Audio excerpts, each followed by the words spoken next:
नैना, बुरा ना मानो तो एक बात बोलूं क्या?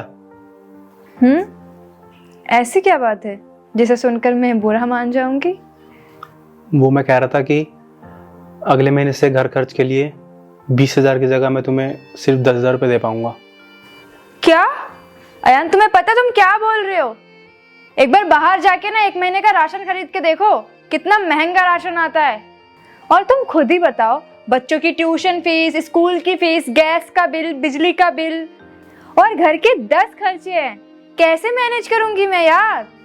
नैना, तुम समझो ना, मजबूरी है मेरी। अच्छा, ऐसी क्या मजबूरी है तुम्हारी जो तुम मुझे नहीं बता सकते? वो तुम्हें तो पता ही है ना, मेरी माँ गांव में अकेले रहती है, अपना काम खुद करती है और अब वो बूढ़ी हो गई है और काम धाम भी नहीं कर पाती है, चल भी नहीं पाती हैं और ज़्यादातर तो बीमारी रहती हैं। तो मैं सोच रहा हूँ कि उनके लिए वहीं पे एक मेड रख दूँ। और मैंने एक मेड से बात किया है तो वो 10,000 रुपये कह रही है। इसीलिए मुझे हर महीने घर खर्चे में से 10,000 रुपये निकालना पड़ेगा। तो तुम अपनी माँ की सेवा करने के लिए अब अलग से मेड रखोगे, वो भी अपने घर के खर्चों में से पैसे काट के? नैना, तुम ये क्या कह रही हो? मुझे करना पड़ेगा, मेरी आखिरकार माँ है वो और मेरी जिम्मेदारी बनती है कि मैं उनकी देख रेख का सारा ध्यान रखूं। और तुम्हें तो अच्छे से पता है ना, मेरी सैलरी सिर्फ 20,000 रुपये है और उसमें ना मैं ईएमआई कम कर सकता हूँ अपनी, ना ही मैं पेट्रोल के खर्चे कम कर सकता हूँ। और इवन यहाँ तक कि मैं घर से खाना लेके जाता हूँ ऑफिस और सीधा यहाँ आके खाता हूँ।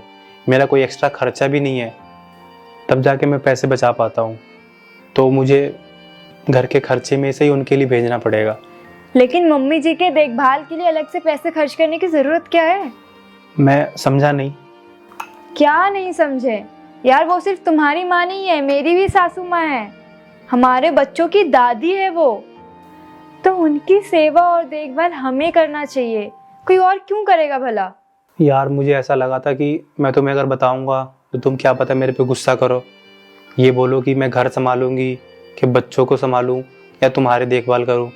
तो इसलिए मैंने कभी बोला नहीं मम्मी के बारे में तुम्हें।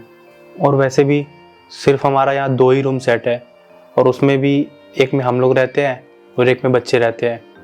तो मम्मी कहाँ एडजस्ट हो पाएगी यहाँ पे? अयान, कैसी बात कर रहे हो तुम? मम्मी जी यार बच्चों के कमरे में सो जाएंगी और हमारा तुम्हारा क्या है, हम कहीं भी एडजस्ट कर लेंगे। देखो नैना, मैं आप पे कोई प्रेशर नहीं डाल रहा हूँ और वैसे भी मम्मी को अच्छा लगता है गाँव में रहना, तो तुम इतनी टेंशन मत लो।